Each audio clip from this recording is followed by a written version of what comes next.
Hi అండి. ఈరోజు video వచ్చేసి అటుకుల పాయసం చేసి చూపిస్తున్నాను. శ్రీకృష్ణ జన్మాష్టమి స్పెషల్గా అటుకుల పాయసం ఒక్కసారి ఇలా ట్రై చేయండి.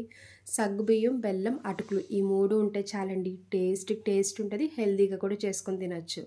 పాలు విరగకుండా చిక్కగా రావాలంటే ఇలా ట్రై చేయండి. చాలా బాగుంటుంది.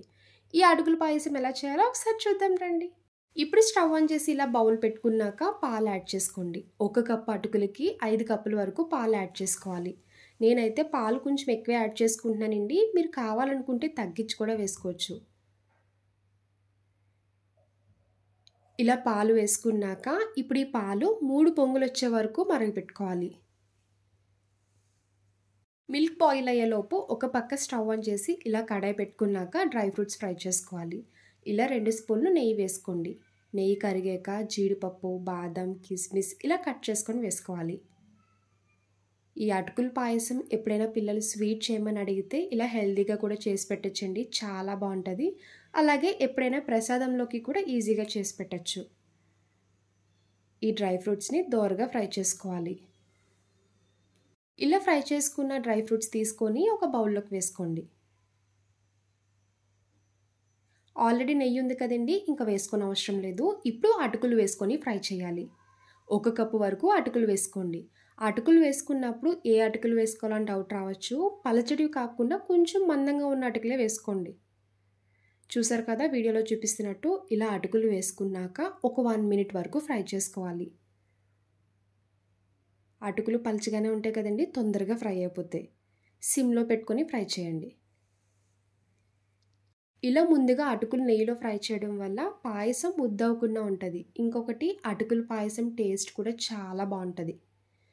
చూడండి, అటుకులు ఈ విధంగా ఫ్రై చేసుకోవాలి. ఇప్పుడు ఇంక వెంటనే స్టవ్ ఆఫ్ చేసుకోండి. చూడండి, పాలైతే బాగా బాయిల్ అయ్యాయి కదా, ఇలా 3 పొంగులు రావాలి.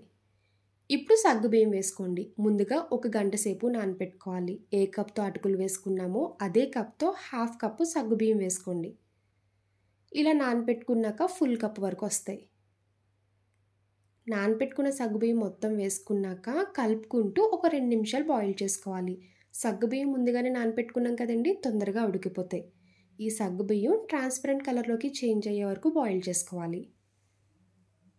ఇలా సగ్గుబియ్యం కూడా కంప్లీట్గా ఉడికాక చిటికెడు ఇలాచీ పౌడర్ వేసుకోండి. ఇలాచీ పౌడర్ వేసుకున్నాక ఇలా ఒకసారి కలుపుకొని వెంటనే స్టవ్ ఆఫ్ చేసుకోవాలి. ఎప్పుడైనా బెల్లం వేసుకున్నప్పుడు స్టవ్ ఆన్లో కాకుండా ఆఫ్ చేసుకున్నాకే వేసుకోండి. అప్పుడు పాలు విరగకుండా ఉంటాయి. ఏ కప్తో అటుకులు వేసుకున్నామో అదే కప్తో 1.5 కప్పు బెల్లం వేసుకోవాలి. స్వీట్ కరెక్ట్గా సరిపోద్ది. ఇలా బెల్లం వేసుకొని ఒక 5 నిమిషాలు అలా ఉంచేసేయండి కదపకుండా. ఇలా 5 నిమిషాలు అయ్యాక ఇప్పుడు ముందుగా ఫ్రై చేసుకున్న అటుకులు వేసుకోవాలి.